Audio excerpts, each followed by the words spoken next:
Jim Knowles can play chess, but does he want to play checkers? Is that... I got him to laugh again. Success on the podcast daily. So the point here, Bill Landis, I'm Austin Ward, is that Jim Knowles can do anything. Yep. He has more chess pieces available than ever before, more versatility, flexibility, creativity, whatever you want. And that can be good. But he is cautioning that there may be a limit to how much you should actually toy around with the pieces. Yeah, which I think is correct. I think maybe you lean the most into the creativity, different skill sets, versatility stuff like in passing situations and try to get a little more exotic that way. And I think that can be a lot of fun for a coordinator, but when you're in your like base defense, quote unquote, or just sort of on standard downs kind of stuff, I think you want to be making sure that you're not trying to do too much. And obviously you're trying to confuse the offense. You don't want to confuse your own guys in the process. And that'll be a balance for Jim Knowles to strike this year. Like we talk a lot about like Sonny Styles and where's he going to move around. And like there's a battle happening at the adjuster safety position between three guys, Jahad Carter, Malik Hartford, and Josh Proctor. Like I didn't take that as like, oh, we're going to play all three of these guys there. I took that as like, we're going to battle it out and see who the starter is. And then that guy will play a lot. Like I don't think they're going to mess around in that way. But there's so many different body types and skill sets on this roster that if you strike the right balance, it can be a real weapon for this defense. And I think they're going to try to do that as best they can. That conversation usually revolves around the jack, but let's put it aside for now. Mm-hmm. Whether Mitchell Melton plays there, whether CJ Hicks plays there, whether Caden Curry could play there, I think let's just forget about it and not deal with jack hype for a minute. But somebody like Cody Simon continues to get rave reviews for how much he helps. Like, what's the best way to use him? How does that fit a rotation, a personnel grouping for Ohio State? The same thing with Sonny Styles. Like, basically, Jim Knowles made it clear he's not going to come off the field because he can play linebacker or any safety spot. Ohio State continues to talk about what a healthy Cameron Martinez is. He gets back from a slight knock over the last week or so. Like, you have all these things that you can do against passing teams or to match up with heavy personnel, and we didn't see them do that a ton. And I think the question is, did Jim Knowles not have the confidence in it? Did he think that it was better to just stick with that group? And if the answer was, maybe there should have been different sub packages or different looks in the secondary. Well, now how much should you do that? And I think he's got a pretty good beat on that. He doesn't want to give away the state secrets, and he said that there were spies listening everywhere. I think you'll see 16, 17, 18 guys more involved in defense than a year ago, and that could be fine, and probably would be. Maybe that's the right amount. I don't know. But the actual number of people who could do it is probably like 27 or 28. Yeah, and they won't get that drastic with it. Like guys in the depth might play depending on the wear and tear of the season. But I think the plan will be more like the number you said, like 20 maybe. Because you have to account for the defensive line playing probably between 8 to 10 guys somewhat regularly. So already that number gets pretty high. But I think they will embrace sub packages more than they did last year. Why they didn't do that last year is probably just a byproduct of a first-year coordinator not really feeling like enough guys had it down to play them. And I'm sure looking back in the Michigan game and Georgia game specifically, they probably do wish they would have played more of a true nickel or found better matchups for those big plays that were ultimately their undoing in those games. So now everyone is a year more mature in the system. Jim Knowles has a better feel for them, vice versa. And I think that is when you start to utilize that depth a little more in those kind of ways. I don't think it's going to be like hodgepodge. We don't know who's going to play week to week. I think even those sub-package roles will come to be a little bit more solidified, but I do think you'll see them more than you saw them last year. I know one of your favorite things is when names are dropped unprompted. Yep. That happened a couple times from Jim Knowles. Which one was most noteworthy, and why was it Malik Hartford? Yeah. I mean, Malik Hartford is quickly becoming a guy who I think, going to be hyper aware of what he's doing. And I thought probably prior to last week that it would have just been special team stuff and a lot of special team stuff. Like Ryan Day was bragging about how much special team snaps Xavier Johnson has played in his career. Like I think Malik Hartford's going to be a guy who puts up a similar number by the end of his career. But now I also think it's on the table that like by the middle of the season, he's our starting free safety. So, and maybe that's taking it too far, but Jim Knowles was asked like, do you have 3 starting safeties? And he's like, well, you got 2.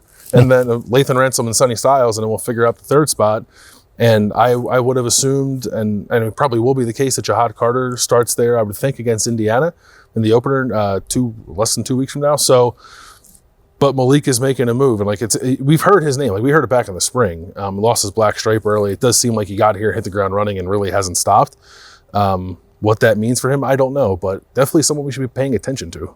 Yeah, who else? Caden Curry. It was more of a we have four ends conversation than the JT Jack Kenyatta conversation we've been having prior to this point. Mm-hmm. Jim Knowles kind of left the door open too to maybe move Caden Curry around some, which was interesting. I don't know if that means like interior pass rusher in a Rushman package type situation, or he's got like a unique kind of build as a smaller defensive lineman. Maybe you just sort of like throw him out there in like a linebacker position, let him rush the passer in some of those spots. I don't know. What would you call that?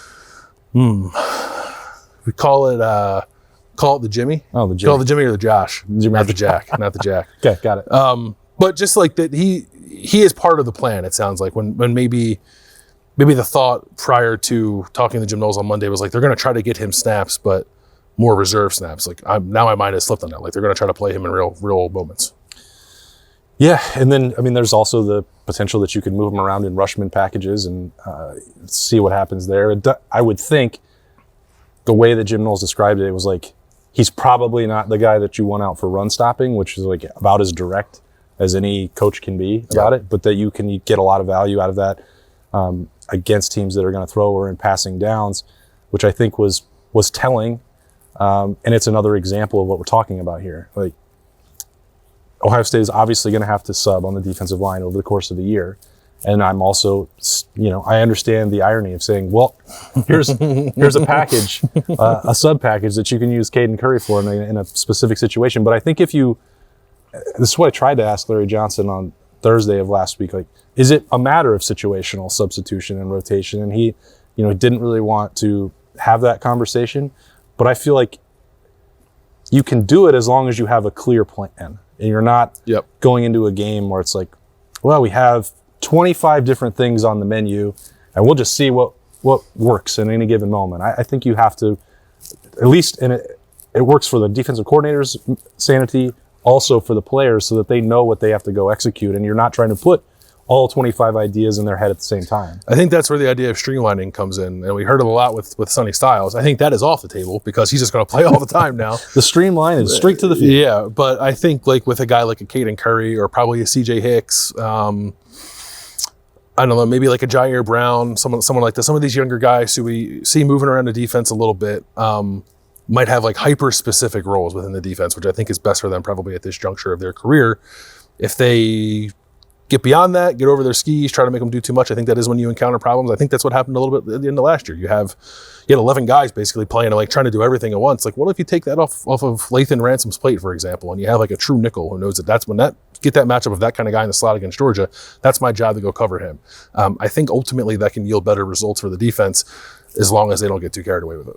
When Jim Knowles talks about maybe taking it a little bit slightly easier with the workload on Steele Chambers and Tommy Eichenberg, do you think that will actually happen or no? I think he will try to steal them more rest than he did last year because he really didn't do that at all last year. Tommy Eichenberg is going to be on the field for every meaningful snap this defense plays.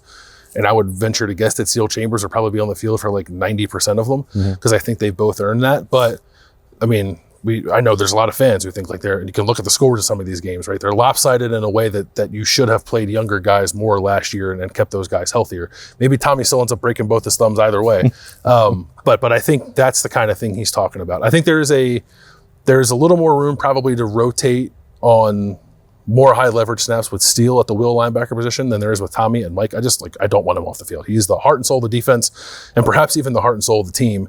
He needs to be on the field at every important juncture. But I think beyond that, you can get a little more rotational with it if you want to. Yeah, Tommy was the leading vote getter, apparently by a wide margin to be a captain. So certainly he doesn't want to leave the field. I don't think Ohio State wants him to come off the field either.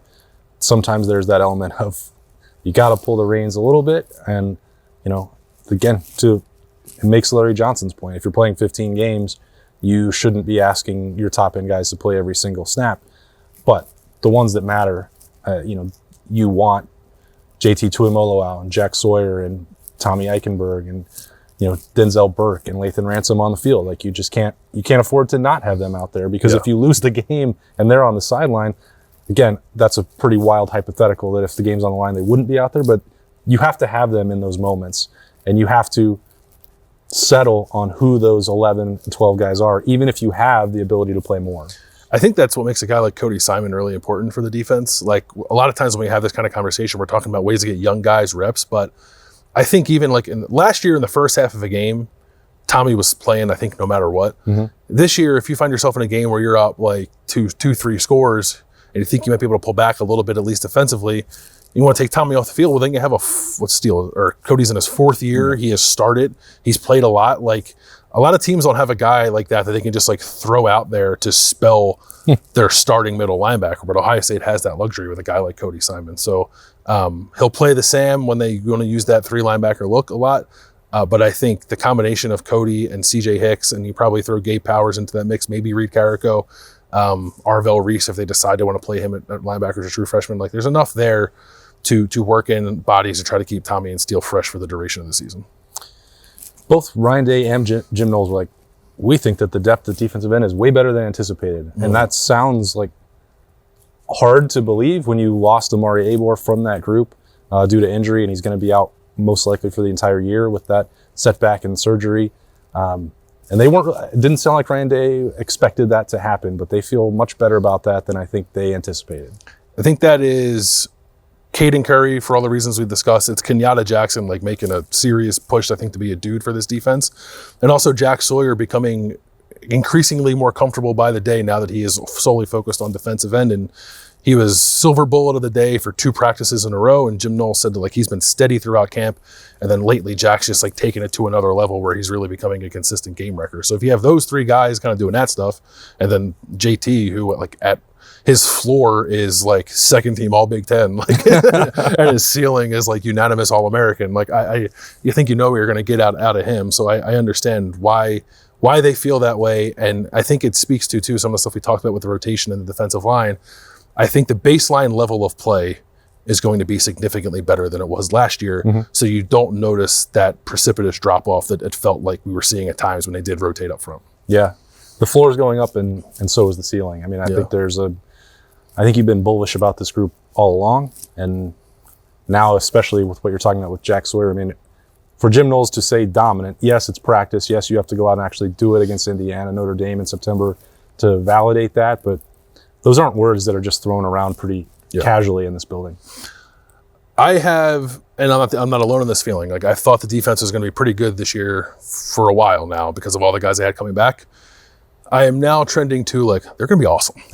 So we'll see what happens. They don't play super dynamic offenses for a while, or arguably ever in the season until they get like closer to the end of the year. But I think they're going to be very, very good this year. And every time we talk to Jim Knowles, I grow more in that confidence. All right. You heard it from Bill Landis first. They're going to be awesome. Silver Bullets are back, baby. He's locked in.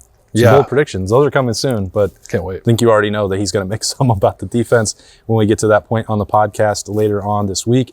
Thanks for joining us on this Tuesday edition of the Podcast Daily to talk a little Jim Knowles and the Ohio State defense. He's Bill. I'm Austin. We'll talk to you later.